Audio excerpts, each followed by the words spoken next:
Ya, pembekalan untuk para menteri dan juga wakil menteri di Kabinet Merah Putih ini masih berlangsung sampai hari ini dan agendanya sampai besok. Artinya kita masih menanti nih, kira-kira apa yang menjadi oleh-oleh yang dibawa oleh para menteri dan juga wakil menteri dari pembekalan yang sudah diikuti paling tidak mungkin selama 3 hari di Magelang, Jawa Tengah. Pemirsa, kita akan membahasnya bersama dengan para narasumber kita yang sudah hadir malam hari ini bergabung bersama kami di Apa Kabar Indonesia Malam. Ada Bang Andi Malarang ya, selamat malam Bang. Selamat malam.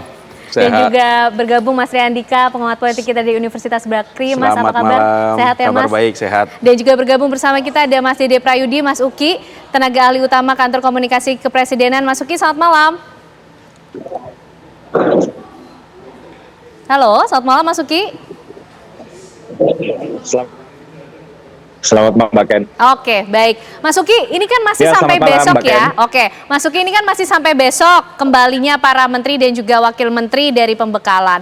Tapi sebenarnya tujuan utamanya dari pembekalan ini apa sih kalau bukan agenda militeristik seperti yang disampaikan oleh Pak Prabowo Subianto, Presiden Republik Indonesia?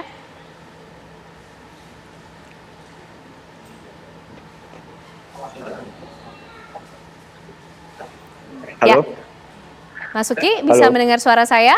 Ya, sorry. Iya, sekarang dengar. Oke, Sorry, tadi agak baik.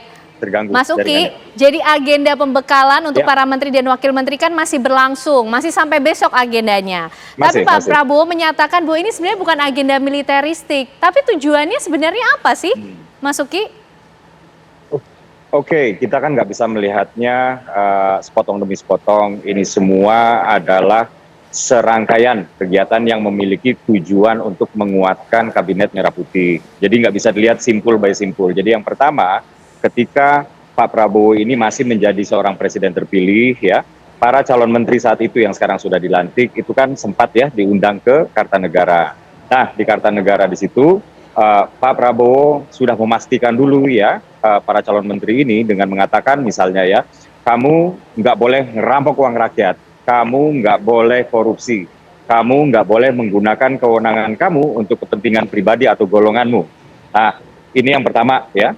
Lalu yang kedua, terjadi pembekalan yang berikutnya itu di Hambalang ya. Jadi kalau yang di Hambalang ini adalah capacity building atau pengayaan materi atau perluasan wawasan. Nah, di Hambalang itu terjadi perluasan wawasan untuk 3 aspek pembangunan ya. Yang pertama itu adalah ekonomi, ya. Yang kedua adalah wawasan tentang geopolitik, dan yang ketiga adalah tentang artificial intelligence dalam kaitannya dengan penggunaan digitalisasi untuk tata kelola pemerintahan yang transparan. Kurang lebih seperti itu ya. Nah, kalau yang di Hambalang itu lebih kepada kepala atau wawasan ya. Sementara kalau yang di Magelang ini lebih kepada hati, kepada mental gitu kurang lebih. Jadi di sini ya dibangun harapannya ini team building ini dapat terbangun. Jadi tidak boleh lagi ada sekat-sekat psikologis di antara para anggota kabinet. Terutama ya, kita kan mengingat bahwa ini mereka yang berada di Kabinet Merah Putih ini berasal dari latar belakang yang berbeda. Atribusinya banyak banget. Ada yang politisi, ya politisi aja warnanya udah beda-beda nih gitu. Ada yang pengusaha, ada yang aktivis, ada yang akademisi, dan lain-lain. Kurang lebih seperti itu ya.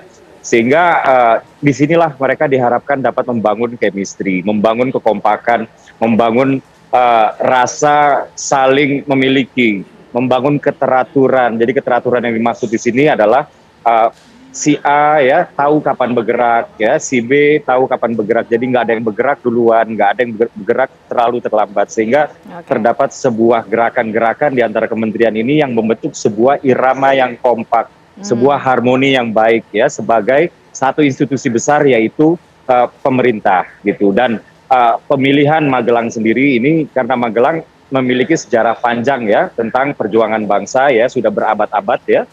Kemudian juga Magelang ya juga seragam ya, ini kan bagian dari retreat ya. Retreat itu sebenarnya Mbak Ken itu sudah lazim ya dilakukan oleh pemerintahan-pemerintahan ketika ingin memperkuat menteri-menterinya, kabinetnya ya. Ini sudah terjadi dari abad 19, abad 20 ya, hingga sekarang ya.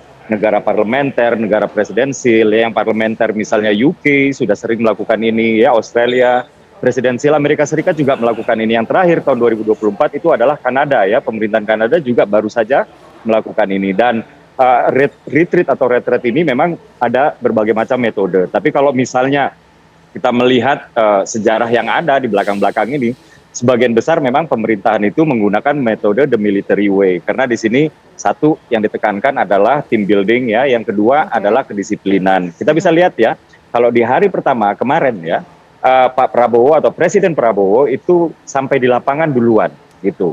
Memang nggak ada yang dimarahin sama Presiden Prabowo ya, tapi beliau sudah memberikan salah satu contoh leading by example gitu. Jadi mereka-mereka yang berada di kabinet ini diharapkan bukan hanya mampu menjadi orang yang dipimpin, tapi juga memimpin organisasinya masing-masing, yaitu kementerian lembaganya masing-masing.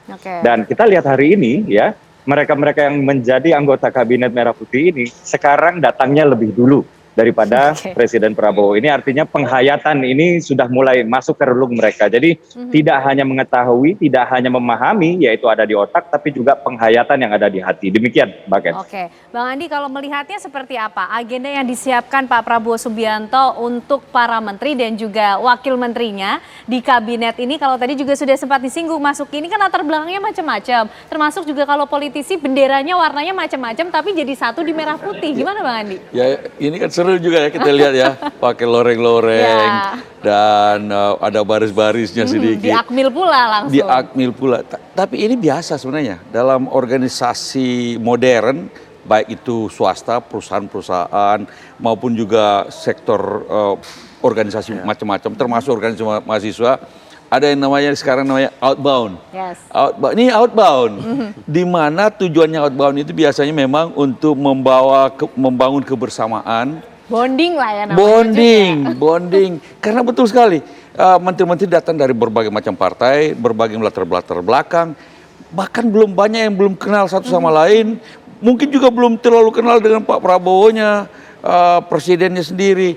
Nah, dalam suasana outbound ini dengan bonding semacam ini, mereka bisa merasakan kebersamaan, merasakan satu perahu lah, bahwa ini adalah kebersamaan, tapi juga mereka harus menyatukan diri menjadi kira-kira pasukannya Pak Presiden.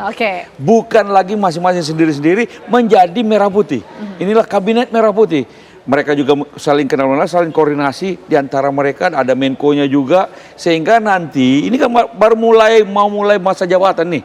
Setelah pulang dari sini harapannya mereka kenal visi misinya Presiden, mereka sudah bisa saling kenal dan berkoordinasi, sudah merasa kebersamaan, jadi bukan lagi egoisme masing-masing. Dan kalau ada masalah mereka bisa saling telepon, karena sudah sama satu tenda sama-sama.